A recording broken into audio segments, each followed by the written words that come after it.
The Bush administration did everything it possibly could to undermine an actual investigation into what happened on September 11th. But why? What were they trying to hide? There's an old saying in Tennessee, I know it's in Texas, probably in Tennessee, that says, "Fool me once, shame on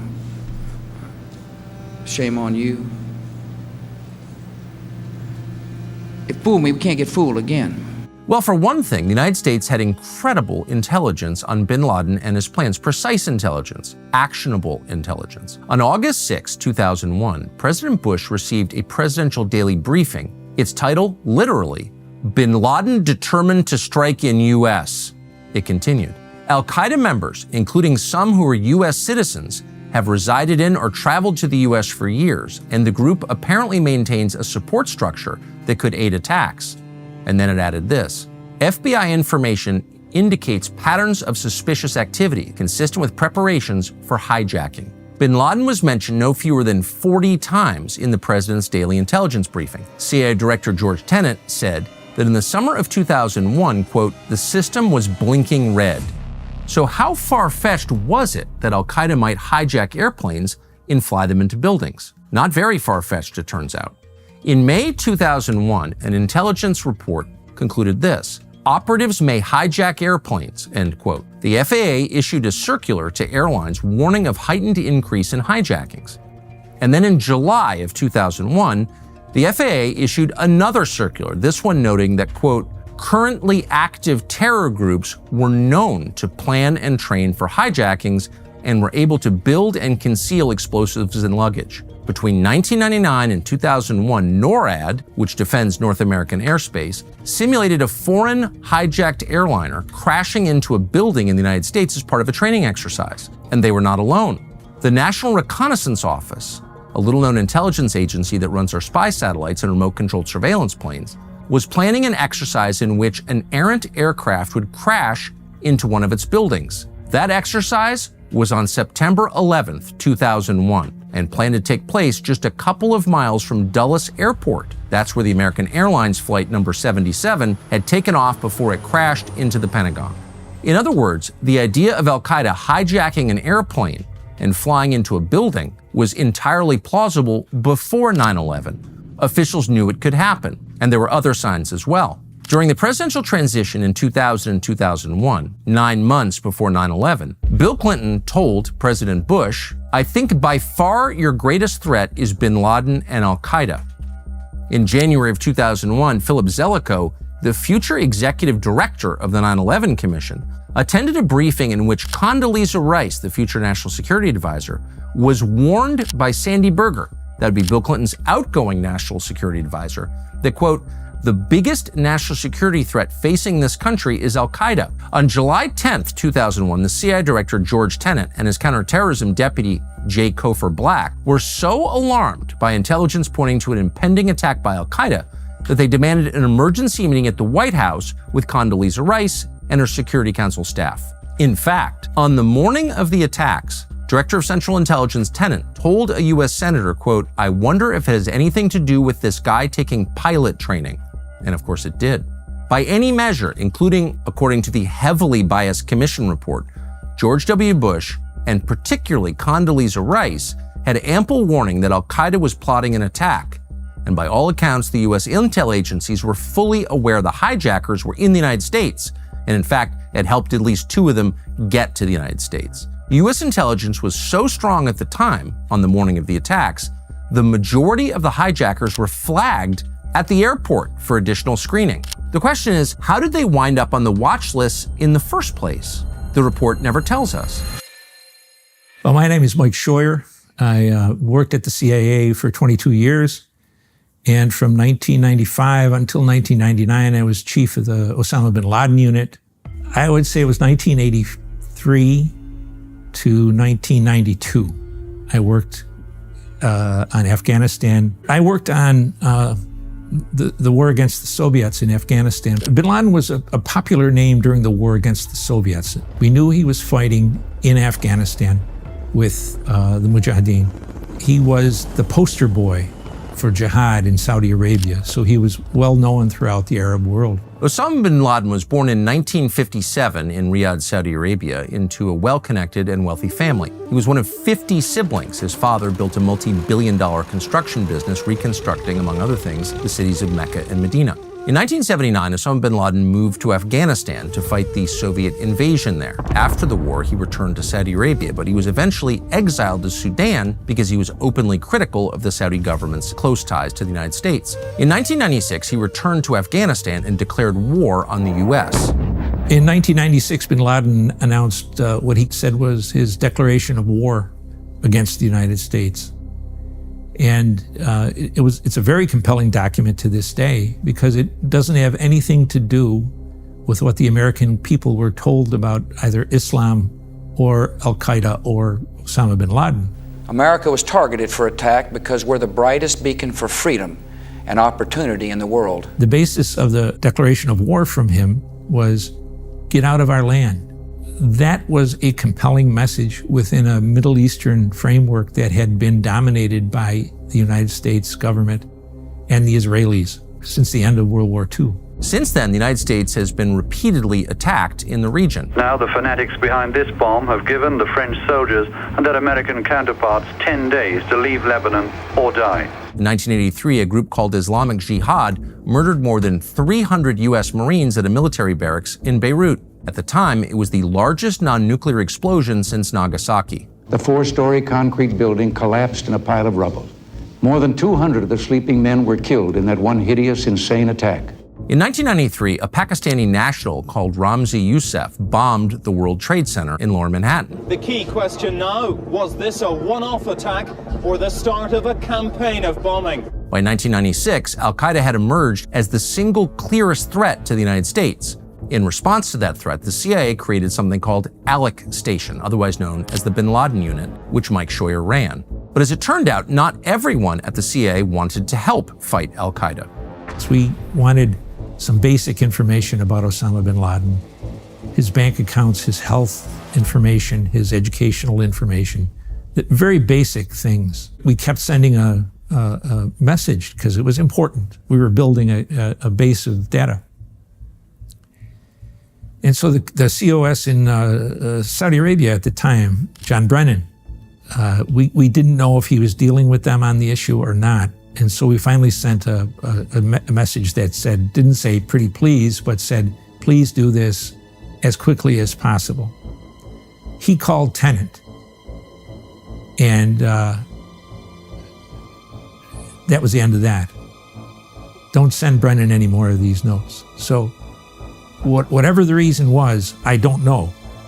But, if you identify a liaison service who you know has information you need, it's not impossible to persuade them to do it, since we defend Saudi Arabia, especially in that case. We were told not to send any more cables on that issue to Riyadh. Just because I was the chief of operations on Osama bin Laden didn't mean there wasn't somebody else working on the same issue in an opposite direction. And as it turned out, the opposite direction carried the day, with the approval of presidents. As Brennan was withholding critical information on bin Laden, the CIA's Counterterrorism Center started developing a plan to capture bin Laden at a terrorist training facility known as Tarnak Farms. Tarnak Farms is where he lived. We knew Osama bin Laden, his family, Zawahiri's family, and a couple of the most senior Al-Qaeda people were going to be there. And initially, the administration went along with it. The plan was finalized with the help of friendly Afghan tribal leaders. It was even rehearsed twice in the United States in late 1997. All it needed was approval from the White House. On March 7, 1998, Richard Clarke, who headed the Interagency Counterterrorism Security Group, described the plan as embryonic to then National Security Advisor Sandy Berger, even as the CIA was conducting its third rehearsal of the action. Military officers in the Pentagon reviewed the plan, and despite some mild misgivings that could have been attributed to interdepartmental rivalries, they generally expressed their satisfaction. They supported it. Legal justifications were prepared in advance from the CIA to the NSC for approval. The Attorney General of the United States, the FBI Director, and the U.S. Attorney for the Southern District of New York, where bin Laden was to be tried if he was captured alive, were all briefed on the plan. the CIA ran a fourth rehearsal between May 20th and May 24th, with the expectation that the plan would be executed in late June of that year and no later than late July. And yet, less than a week later, the CIA's assets in the field were informed that the operation had been suspended by the Clinton administration. Fall is here. Summer is over. You're probably a little hungover from it. You're back to your normal life. You're not thinking about what's happening in the news, but a lot is happening in the news. An awful lot. Things are changing faster than ever before, and that means you need to be sharp, clear, and alert to respond to what's happening. That's why I want to tell you about something that helps you remain sharp, clear, and alert. Beam's Dream Powder. We've talked about this before. This is an American company founded by people who actually believe in the core values of the country: hard work, clean products, personal responsibility. Beam's Dream Powder is clean. It's got no fillers, nothing's weird synthetic in there. People on our team use Beam's Dream Powder to fall asleep and stay asleep throughout the night, and they don't wake up groggy because it's not a pharma product. It's natural. Over 18 million nights of sleep have been improved by Beam. They keep track. That's 18 million nights of people getting their strength back. Now it's time to stock up. Beam is running a sale for this show's listeners. For Prime Day, for the next 24 hours, in fact, we'll double it, next 48 hours, get up to 40% off the entire store. That's everything. Their best-selling Dream Powder is only $29.99. That's the lowest it's ever been. This is the biggest sale you'll ever see of this product, and it's only for listeners to this show. Visit shopbeam.com/Tucker. Use the code Patriot40 for up to 40% off. That's shopbeam.com, BEAM/Tucker. Use the code Patriot40 for up to 40% off. Highly recommended. When we wrote the operational plan, you have to keep in mind, speaking to the policymaker, you have to keep in mind that they have their families there. And if there is violence, if they don't surrender, there's liable to be people killed, non-combatants. They said, okay, we'll go ahead with it. So that one went almost to the starting gate, and one of the last dumps of overhead imagery we got happened to show a child swing set. And they suddenly said, oh, we can't do that. What if that picture gets out and we'll be responsible? A clear pattern emerged throughout Scheuer's tenure at Alex Station. Whenever there was a chance to kill or capture Osama bin Laden, the Clinton administration chose not to do it. We had an operation that was planned to kidnap bin Laden within Afghanistan. The plan was supposed to unfold just days before al-Qaeda bombed the American embassies in Kenya and Tanzania. It was a plan that required getting him out of the country and then taking him to another country. And it was approved, and then it was at a last minute, it was unapproved. And then a week later, the embassies went up. The greatest fear tonight is that what has happened here will herald some alarming new phase in international terrorism. About 4 o'clock in the morning, George Tenet, who was the DCI at the time, calls my office number, and I pick it up and said, yep, Scheuer. I said, yeah. And somebody else put him on, and he said, can we revive that program? The president wants to know if we can revive the program on the capture operation. By Tenet's words, realized they missed an opportunity perhaps to stop the operation. But that got to be a habit throughout the rest of my career there. Less than 2 weeks after the attacks, Clinton launched cruise missiles at targets he said were associated with bin Laden. Today, I ordered our armed forces to strike at terrorist-related facilities in Afghanistan and Sudan. Our mission was clear: to strike at the network of radical groups affiliated with and funded by Osama bin Laden. But the strike was worthless. In fact, it was embarrassing. The Pentagon targeted suspected terrorist training facilities in Afghanistan and a pharmaceutical factory in Sudan, which U.S. intelligence falsely claimed was making chemical weapons. The pattern became clearer over time. The CIA would offer a way to capture or kill bin Laden, and then somebody would call off the strike at the last moment. To me, it's a mystery. To me, going after Osama bin Laden was hard work, but it could have been accomplished by 97. And then from 97 till I left in 99, there were 10 more opportunities. And none of them were taken advantage of. Kill, capture, whatever the government wanted to do. And the chances kept coming. In May of 1999, U.S. intelligence services had a credible lead that bin Laden was at his compound near Kandahar, Afghanistan. Officials in both the U.S. military and the CIA agreed this was the best opportunity they could hope for to kill bin Laden. They had at least 3 opportunities to strike, but they never did. Somebody got wet feet. Scheuer was removed from his role running Alex Station in 1999. He was replaced with a figure called Richard Blee, who barely comes up in the 9/11 Commission report. On October 12, 2000, the failure to act in bin Laden caught up to the agency and with our country when the USS Cole, a destroyer anchored in Aden, Yemen, was attacked by a suicide bomber. Killed 17 soldiers on the USS Cole. 17 American servicemen died, but this time, the government didn't strike anyone or anything in retaliation. The official reason given by the report for the lack of action was that the administration lacked definitive proof that al-Qaeda was responsible for the terror attack. We knew right away it was Osama bin Laden. And then I hear Clinton on the radio or on the television saying, well, my experts, my team, my intelligence community says we can't be sure if it's Osama bin Laden or not, or al-Qaeda or not. And we just stood there and said, no, what is he talking about? In this case, the 9/11 Commission offers excuses for Clinton, citing an absurd blame game with Clinton administration officials who claimed they were waiting for the legal go-ahead from the CIA and the FBI. But at the same time, then CIA Director George Tenet is reported to have said that he was surprised to hear the White House was awaiting a conclusion from him on responsibility for the Cole attack. Everyone already knew who did it. My impression over the course of my career, after over 22 years, is that the first thing the 7th floor ever considered when you brought them an operation to approve was, what if we fail and how will we get roasted by the media? It took Bill Clinton just 13 days to respond to the embassy bombings, but for some reason, a reason that has never been explained, he had no response at all to the attack on the USS Cole. Even more bizarre and telling is the Bush administration's explanation for why it didn't respond. It was most clearly articulated by the neocon number 2 at the Pentagon, Paul Wolfowitz. He described the Cole bombing as stale by the time Bush took office. It was just 5 months after the terror attacks. Wolfowitz wanted something bigger to respond to, and soon he got it. It was remarkable to watch this, especially after the man had declared war on us, reiterated it, said, your time is coming. We hadn't had a friend like that in terms of divulging what their true mission was since General Giap. And we didn't listen to him, and look where it got us. And look where we are now. Not only 9/11, but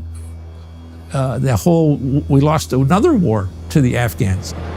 If you want to understand why and how 9/11 happened, the years to look at most closely are 1999 to 2001. Those years coincided with George Tenet's implementation of what became known simply as the plan. To formulate this effort, CIA Director Tenet elevated a man called Cofer Black, a former spy who'd risen to head CIA stations in the Sudan and elsewhere, to director of the Counterterrorism Center. To give you an idea of Cofer Black's character, in 2017, he joined Hunter Biden on the board of directors of Burisma, the Ukrainian gas company. But at that time, in late 1999, the core of the future 9/11 hijackers were gathering in Afghanistan. These 22 individuals do not account for all the terrorist activity in the world, but they're among the most dangerous. The leaders and key supporters, the planners and strategists. They must be found. Here's a summary of some of the warnings they had. In December 1999, a 23-year-old Algerian man called Ahmed Rassam attempted to cross with a rental car on the ferry from Victoria, British Columbia to Port Angeles, Washington State. Thanks to alert border security in Port Angeles, Rassam was apprehended with hundreds of pounds of explosives in his car. His plan had been to set off a car bomb at LAX on January 1st, 2000. But the biggest warning signs of an impending attack in the United States came in the summer of 2001, just months or weeks before. On April 20th, 2001, a briefing to top Bush administration officials noted that bin Laden planned multiple operations. In May 2001, a report was distributed to Bush administration officials noting that bin Laden public profile may presage attack. On May 16, 2001, an intel report mentioned a phone call to an embassy that bin Laden's supporters were planning an attack inside the United States. On June 12th, a CIA report indicated that Khalid Sheikh Mohammed was recruiting people to travel to the U.S., possibly to aid in terror attacks. On June 22nd of that year, the CIA notified station chiefs about intelligence suggesting an al-Qaeda suicide bombing in the United States could be on the way. At about the same time, U.S. intelligence issued a terror advisory threat indicating a high probability of near-term spectacular terrorist attacks resulting in numerous casualties. On June 25th, George W. Bush's counterterrorism czar Richard Clarke told Condoleezza Rice that 6 intelligence reports showed al-Qaeda personnel warning of an impending terror attack. 3 days later, he told Rice that something very, very, very, very big was about to happen. On June 30th, top U.S. intel officials were warned bin Laden planning high-profile attacks of catastrophic proportion. In July, intelligence reports of an impending attack reached a fever pitch that led to the closure of U.S. embassies in the Middle East. None of this apparently got the attention of the White House. Deputy Secretary of Defense Paul Wolfowitz, the man who thought the Cole bombing was, quote, stale, questioned the reporting in a conversation with Bush's Deputy National Security Advisor. On July 12, 2001, acting FBI Director Thomas Pickard opened Attorney General John Ashcroft's intelligence briefing with the latest on the CIA warnings about an al-Qaeda attack.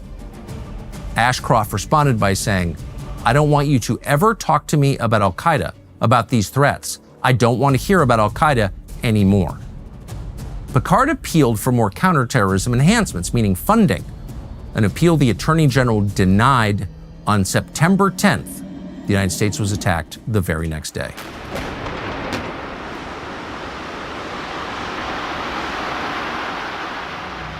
By lying to the American public serially and aggressively, the CIA, the Bush administration, and the 9/11 Commission created the perfect condition for conspiracy theories to thrive. Consider, for example, the established fact that in the days before the attack, there was a huge surge in put options against airline stocks.